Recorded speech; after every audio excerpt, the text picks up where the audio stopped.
You see and feel people going, you shouldn't be fucking laughing. We got knocked out a week ago. England's worst ever World Cup defeat. I just burst out crying on the plane. Been 3 or 4 weeks I've been away from my kids and come here to win this tournament. What's your priorities there? Is it a sponsorship deal or is it going to win that game? John Terry, that is real commitment to the cause. Did you have any resentment towards England and the FA for not allowing? Yeah, massively. Hi guys, I'm John Terry and at last this is my YouTube channel and this is going to be my England Diaries.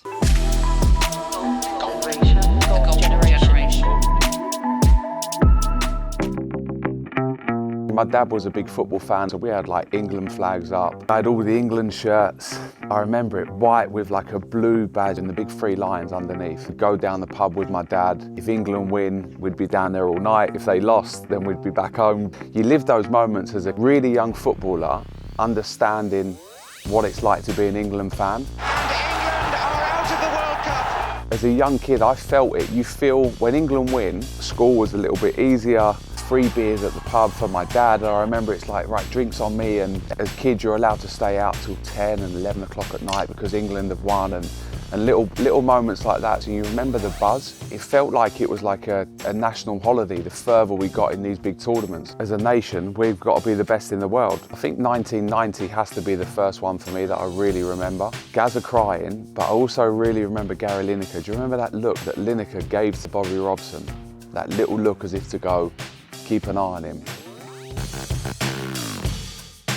Playing over the park at over Thamesview Estate in Barking, at that age where you dream of playing for your country one day, you want to be Gazza, you want to be, Tony Adams, Brian Robson, these guys who give absolutely everything for our country.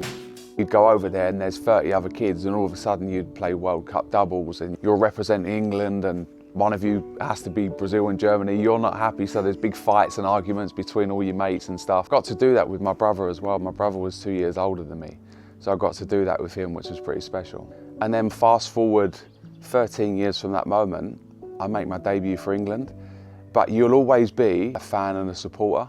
And I think my generation certainly had a connection with the supporters, and I think that's really important to have.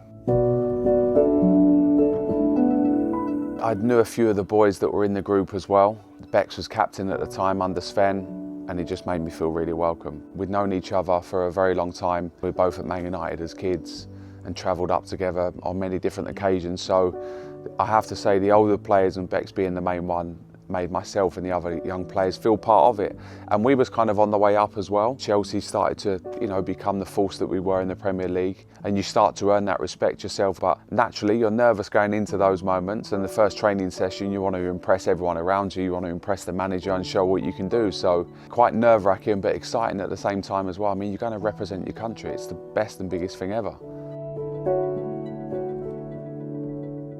When you get the call and the nod that you're going to make your debut and you're going to start, I got a big coach and got all my family to Portman Road. Yeah, it was a special moment, not only for me, but my family as well, because my parents made a lot of sacrifices for me growing up. Like as a young boy from Barking, we had nothing. And when I'm saying nothing, we had no food on the table a couple of nights a week. Really difficult. My dad was working a job from 7 till 7. I remember him coming home, putting kind of money on the side or his wages on the side. The next morning, mum would go and spend it, and then there'll be a big argument the next night when he comes back, where's that fucking money gone? And so it was like, that was our life of kind of always kind of trying to fill that, can we get food in the cupboard? But one thing we always had was a football and our football shirts. And it was amazing really, because they were working really hard to give me and my brother every opportunity to go and do what we both went on to go and do. Portugal 2004, I was really worried that I was going to kind of have this niggling injury behind me, and I worked very hard with Gary Lewin, who was the physio at England at the time, and I actually missed the France game. I missed the first game. Now, that would have been my only chance and probably my last chance to play against Sudan in any game, let alone a big Euros. So I missed that opportunity, and he scored that wonderful free kick at the end of it. Zidane. And then the penalty. The important thing is, we mustn't lose this game. And here's Henry. He's been brought up by James. How we lost that game is still beyond me. Zidane. We were so good that year. Rooney was the biggest part of that, because as a player, you feel that pressure. Him at 17, he was fearless, this kid. It was incredible. I'm playing against him in training and I'm saying to Lamps and the boys around me going, Jesus Christ, he's ridiculous. He's got everything. Drops deep, pace behind, strong, aggressive. Honestly, the fights and the battles we used to have on the training pitch, you know, 2, 3, 4 days before games.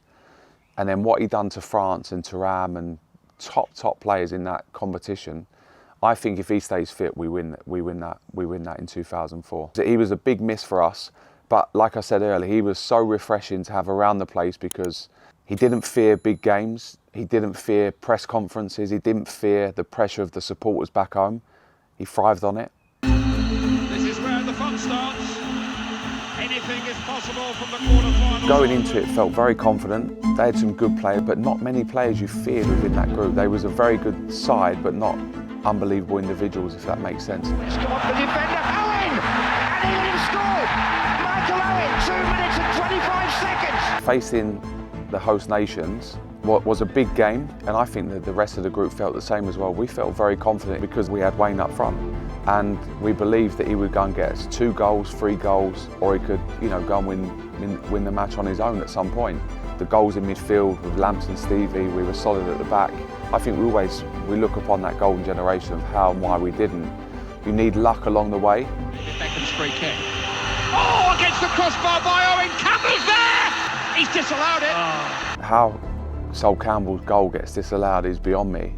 I do not know why. He didn't interfere with the goalkeeper, neither did I.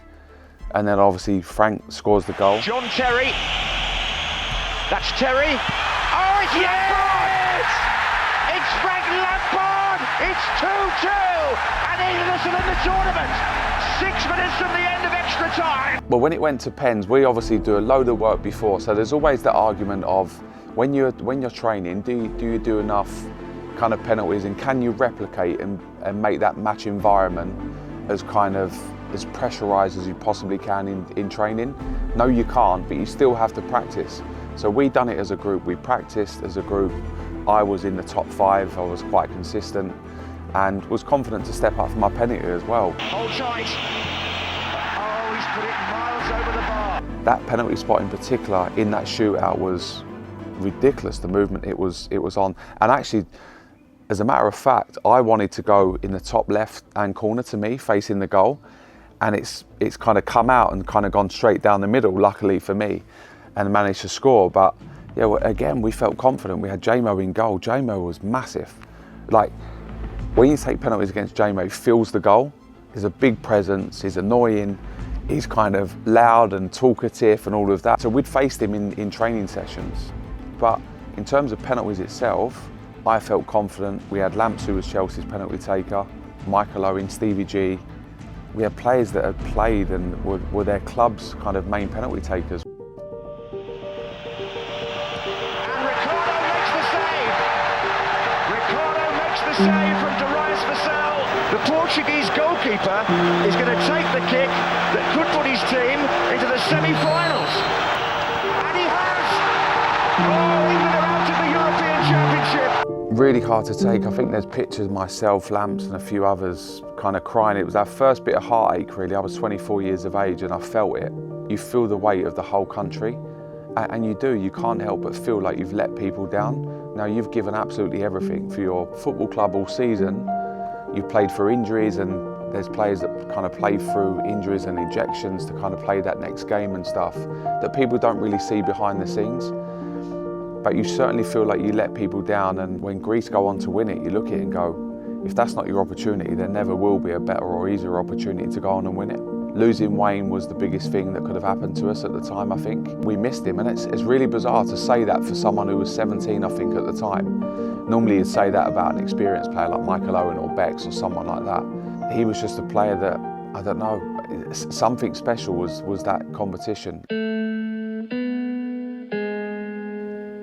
You know what's really difficult after that? You come away and then you've got 3 weeks until the season starts where you go back to your football clubs, and you have to go on holiday. You've got 3 weeks holiday.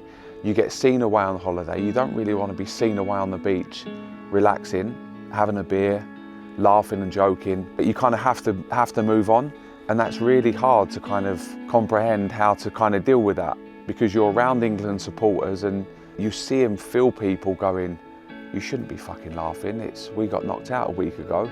You're feeling that inside, but you know full well that you've got probably a full week to rest. Then you're going to be back running pre-season and getting back ready for pre-season. You want a couple of beers, you want to unwind with the family as well. So that balance of understanding of where you go on holiday as well and being seen, obviously the press are following you on the beach and waiting for that moment to kind of catch you out and stuff. So the balance is really tough. And I have to say, the older you get, you're just like, fuck it, I'm doing what's right for me. And the most important thing is, players playing for their country at the top level, they're super professional. You feel it, you honestly, you really feel the pain of the whole country. But you know that you have a season ahead of you next year and you have to move on. I don't know the word for it actually. A little bit of a piece of meat for your country and kind of we use you as and when, can I get that plane? And she's like, no, there is no plane. It's made me go funny. Did you have any like resentment towards England and the FA for not allowing? Yeah, massively.